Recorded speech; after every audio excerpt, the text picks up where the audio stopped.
Howdy everyone, Tasty here, and thank you for stopping in for another great fucking news show. But first I'm going to be adding a couple of segments that I want to tell you guys about that I think you might like. We're going to be adding in some upcoming games of the week, so I'm going to try to add in a short clip of some upcoming games and give you my thoughts on those games and the release dates of said games. Next, I'm going to be working in and having a couple of people be special reporters for the channel to give us our thoughts on news stories that they pick out for us here and write. If you are interested in becoming one of those people, all you have to do is have a microphone and be able to write a short piece on a news story that you pick out. I'm not going to be picking out your guys' stories if you do become a special reporter. I want you to actually make something and bring it to us. The point of that is that I want this channel to be more interactive, and what better way to make that than to have the audience actually present a story and share it with everybody else here on the internet. I will leave guidelines for this down in the description if you're interested. Let's go ahead and get into the meat and potatoes of today's show, the news. First, we're going to be going over Fortnite and Steam players getting hacked through their games, and then ending with the response from P.E.G.I and letting it be okay for NBA 2K20 to be marketed at 3-year-olds. Don't worry, I'll be giving you my thoughts on their response, as well as a breakdown of that, so that way you guys know everything that's going on. If you did like this video, go ahead and hit the like button to let me know that you did. Dislike somewhere around there. Subscribe to stay up to date on everything random gaming news, and let's go ahead and jump into some upcoming games. First to start the week is 4 great remakes, starting in a random order chosen by Fish. Here is Catherine Full Body, and if you didn't, I didn't have really a chance to check this out when it first came out, and this time around I might get around to actually checking it out. Not only did the original team remaster the game, but they added a whole new character, which from reports on her, she will be added to the game in such a way that it seems natural to the story. Check this out on September 3rd for PS4. Next is probably my favorite Final Fantasy, just for the gunblades themselves. You guessed it, Final Fantasy VIII is finally getting a remaster that all the other old Final Fantasy titles got. This game is such a good mindfuck that until this day, I don't know if the whole game is just made up by dying dreams of a young soldier. Check this out on September 3rd for all platforms, including Switch, which is the platform that I will be picking this up on. Not much needs to be said for this next game. Spryo Reignited Trilogy is coming to Switch on September 3rd. You all know who he is, and this game has already been out for all the other platforms. And I'm not really showing much here because, it's just pretty much letting you know the date, and that's it. So September 3rd, Spryo Ignited Trilogy is coming to the Switch. Man, September 3rd is having a big day for releases this week, and I don't mean in the kind of games that are coming out this week, but nevertheless just games that are coming out in general. Just there's a lot coming out that day. Torchlight 2 is making its way to console platforms and bringing more of that dungeon crawling goodness into your life. This is such a good game to kill time in, and would make a great beginner dungeon crawler's dream for those wee little ones that want to get in and following their dorky parents' footsteps. This next one I had no idea existed until making this video, and you might not, I don't really know much about it still, but watching the teaser trailer and for writing this video, I'm hyped for this game. I love beat 'em up style games, and River City Girls kind of mixes that in there. I had no idea that it existed, and if you don't like beat 'em up games where girls need to beat up the world in order to get their boyfriends back, I don't know who you are. But this is coming out to all platforms on September 5th, River City Girls. As with the last one, I had no idea that Creature in the Well was coming out either, but nevertheless, this game looks like a pinball brick breaker's dream, and that's not a bad thing. The devs have even said it's one of the best pinball hack and slash games. It's kind of a puzzle game with dungeon aspects in there, and it sounds a really cool concept for the game, and the style looks amazing as you've seen on the screen, and all the different dungeons have their own aesthetic and looks to them. And this will be hitting all platforms on September 6th. The next 3 games I'm not going to spend a whole lot of time on, just because they're big enough games that if you're gaming and haven't heard of these games, then you're probably not interested in them at all. But September 6th, depending on your pre-order status for some games, you'll get to play these 3 games. Starting with Gears 5, yes, they're changing their name from Gears of War 5 to Gears 5. Just deal with it. This time we went with a female lead, which is a nice change of pace for things, and it's more focused on like where she came from and how she got in this game. But you can get early access to this game because it originally launches on September 10th, but if you have Xbox Game Pass Ultimate, you can get access to it on your PC or Xbox on September 6th. Moving on to Monster Hunter World's Iceborne. I don't know what the team at Monster Hunters is on, but I want some of it. They're not only made a Japanese title great for a Western audience, but they keep it up with multiple updates for the game, and Iceborne is just the latest addition to this, and I'm looking forward to hopping back in that Monster Hunter world and checking it out. The only downside is that I play on PC, so that's not going to be out until January 2020 of next year, but PS4 and Xbox players can look forward to playing it on September 6th.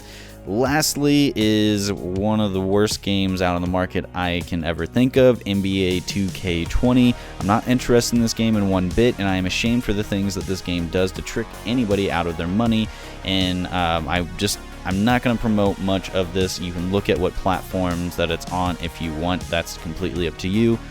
I'm going to go ahead and move on to the actual news stories now. Now that we have that out of the way, let's go ahead and take a look at these hacks that have been happening for Fortnite and Steam users.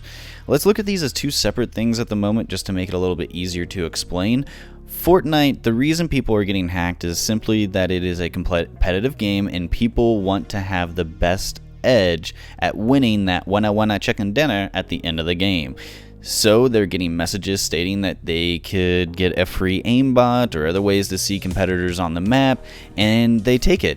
That's what's happening is that they're just getting a message. Would you like some free cheating software? They download it. The hackers made a fake page for you to sign into your Epic Game account, login, and they get your information. The same kind of thing is happening over on Steam as well. You'll get a message for a free game, after which you'll be redirected to a web page that is a fake Steam login. Once they have your login information, they're able to do whatever they want to the account, and they've been holding these accounts for ransom in order to get them back.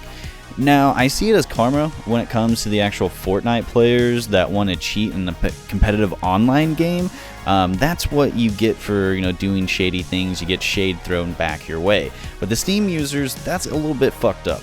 I have over 300 games on my Steam account, and if I've gotten that I've gotten over the years, and if they magically just go away or I have to pay somebody to get those games back, this is just fucked up. Because this turns into I just don't want this to turn into more of a rant, so I'm going to go ahead and stop right there. We're going to move on to the next news story. Lastly here, let's go over this P.E.G.I situation with NBA 2K20 and what looks to be gambling in the game. I'll be ranting a little bit on this one, but I want to go over why people are upset and then my thoughts on P.E.G.I's response after we go over their response. So this all started last week when 2K put out an announcement trailer for one of the new modes and the story modes of the game, but it pretty much looks like just a slot machine mechanic for loot boxes. But it was rated P.E.G.I 3, and if you don't know what P.E.G.I means, P.E.G.I is actually the rating board for games over in Europe, and this is just a little bit odd that other games with slot machines are rated with gambling mechanics, but NBA 2K20 has not been. P.E.G.I did put out a response to Eurogamer, and this next part, I'm just going to be reading some quotes from P.E.G.I at this point. We have seen the announcement trailer for NBA 2K20 and noticed the controversy it has caused. We feel it is important to carefully explain when certain content is triggering the gambling descriptor in the P.E.G.I system, but we also to show when it does not at this moment. A video game gets the gambling content descriptor if it contains moving images that encourage or teach the use of games of chance that are played or carried out as a traditional means of gambling. We use a help text to carefully clarify this is more detailed. This refers to the types of betting or gambling for money that is normally played or carried out in casinos, gambling halls, or racetracks. This does not cover games that where betting or gambling is simply part of the general storyline. The game must actually teach a player how to gamble or bet, or encourage the player to want to gamble for or bet money in real life. For example, this includes games that teach players how to play card games that usually will be played for money, or the odds of horse racing. Now, this seems like just a bunch of bullshit if you ask me. They have to have seen this mechanic before the video is released, as they rated the game beforehand. If they didn't see this before they were releasing, is the first time that P.E.G.I is hearing of this, they need to take that P.E.G.I 3 rating away and give them a P.E.G.I 18 or a P.E.G.I never rating, because no one should be subjugated to having gambling mechanics being shoved down their throats. I am not a big fan of sports games, so this game is not directly impacting me, but the indirect impact will be huge. The game is opening the door for bigger titles to put the same mechanics in their games. So if we take a game like Destiny, for example, if they were to put this kind of bullshit mechanics into Eververse for Guardians to get that special Spryo, where they had to open up these things and they randomly got a Spryo rather than the one that they actually bought, that would be some kind of bullshit. Some single player games have started doing this as well, such as Middle-earth: Shadow of War. For their god-awful microtransactions, they had to actually take those out of the game and rework the entire game of how you played it, so that way anybody would even want to play that game. So I guess the point of this is, what I'm telling you is that we need to stop taking this, and we need to go out to the actual developers and start tweeting our concerns at them in the hopes that they would actually start listening and not put all this bullshit inside of their games. It's just something that makes me very angry, and I don't want this to turn into a main rant video, so I'm gonna go ahead and end this right here. Well, that's our show today, everybody. If you guys did like it, go ahead and hit the like button, dislike somewhere around there, and remember to subscribe to stay up to date on everything random gaming news. If you did make it this far in the video and you made it all the way to the end, I want to thank you from the bottom of my heart, because I truly love you. And if you are interested in becoming a special reporter, remember I'm leaving the guidelines down in the description below with an email address for you to send your interest to. And also, I just want to do a quick shout out for a Discord that I'm in. It's YouTubers. It's a great Discord. If you are starting out on becoming a gaming YouTuber or anything along those lines, I'll leave that in the description as well, so that way you guys can join us over at YouTubers. Thank you for enjoying this video and hitting the like button if you did. Remember to leave your comments down below of your thoughts on anything in this video today. And if you have any news stories that you're interested in seeing, that email address is also open up for you to send those over to me as well. As always, these fucking flies need to die. My name's Tasty, and have a wonderful gaming night.